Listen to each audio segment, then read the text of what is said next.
అందరికీ నమస్కారం అండి. నేను ఈ వీడియోలో సప్త సముద్రాల గురించి చెప్పదలుచుకున్నాను. మన హిందూ పురాణాల ప్రకారం భూమిని చుట్టుముట్టి ఉన్న 7 సముద్రాలని సప్త సముద్రాలు అని పిలుస్తారు. వాటిలో మొదటిది లవణ సముద్రం అంటే ఉప్పు సముద్రం. ఇది మనం చూసే సాధారణ సముద్రం, ఉప్పు నీటితో నిండి ఉంటుంది. రెండవ సముద్రం ఇక్షు సముద్రం అంటే చెరుకు రస సముద్రం.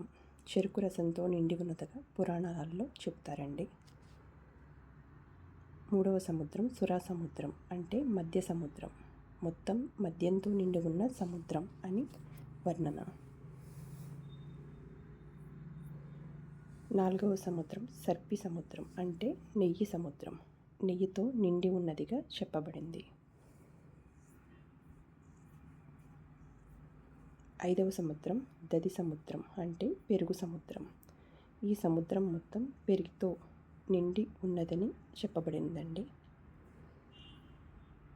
ఆరవ సముద్రం క్షీర సముద్రం అంటే పాల సముద్రం, పాలుతో నిండి ఉన్నదిగా పురాణాలలో ఉన్నది.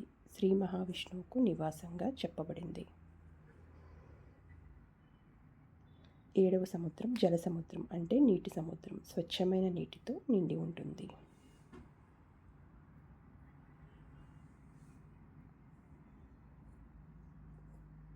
ఇవి పురాణాలలో చెప్పబడిన ఆధ్యాత్మిక ప్రతీకాత్మిక సముద్రాలు. Thank you so much for watching. Please subscribe my channel. Thank you.